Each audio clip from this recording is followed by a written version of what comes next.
Hello student, Gargi tutorial ক্লাসে তোমাদের স্বাগত জানাই। দেখো, আজকে আমার বিষয় হলো বর্ধমান ইউনিভার্সিটি থার্ড সেমিস্টার স্টুডেন্টদের জন্য যারা মেজরে পলিটিক্যাল সায়েন্স রেখেছো তারা এতক্ষণ জেনে গেছো যে তোমাদের মেজর দুটো পড়তে হবে।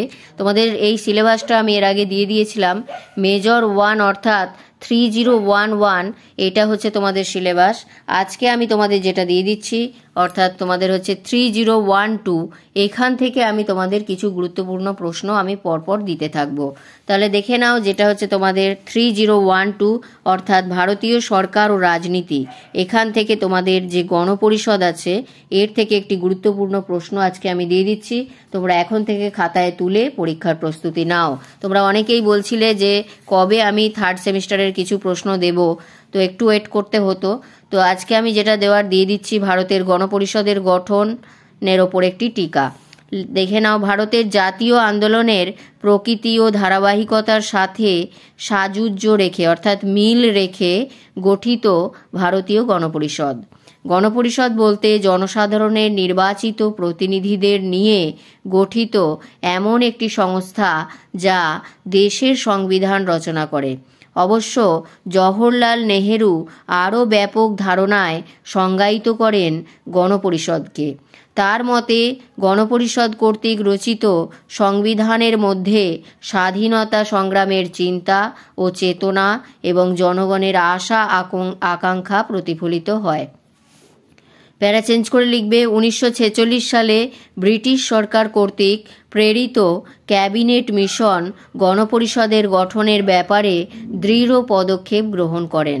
ব্রিটিশ শাসকদের পরিকল্পনা অনুযায়ী 1946 সালের জুলাই মাসে অভিব্যক্ত ভারতের প্রাদেশিক আইনসভার সদস্যদের ভোটে বিভিন্ন সম্প্রদায়ের নির্বাচিত প্রতিনিধিদের নিয়ে গণপরিষদ গঠন করা হয়। ক্যাবিনেট মিশনের প্রস্তাবানুযায়ী গণপরিষদের মোট সদস্য সংখ্যা নির্ধারিত হয় 389 জন। ব্রিটিশ শাসিত প্রদেশসমূহের নির্বাচিত প্রতিনিধি 296 জন এবং দেশীয় রাজ্যসমূহের মনোনীত প্রতিনিধি 93 জন। এরপর প্যারা চেঞ্জ করে লিখবে, ব্রিটিশ সরকার কর্তৃক প্রেস বিজ্ঞপ্তির দ্বারা 1946 সালের 9ই ডিসেম্বর নতুন দিল্লির কনস্টিটিউশন হলে গণপরিষদের প্রথম অধিবেশন আহ্বান করা হয়। তারপরে দেখো, এখানে আছে বয়োজ্যেষ্ঠ হিসাবে অস্থায়ী সভাপতি ঘোষিত হন সচ্চিদানন্দ সিংহ। কয়েকদিন পরে সভা চলাকালীন ডক্টর রাজেন্দ্র প্রসাদ গণপরিষদের স্থায়ী সভাপতি হিসাবে নিযুক্ত হন। তাহলে এখান থেকে একটা শর্ট কোয়েশ্চেন আসবে।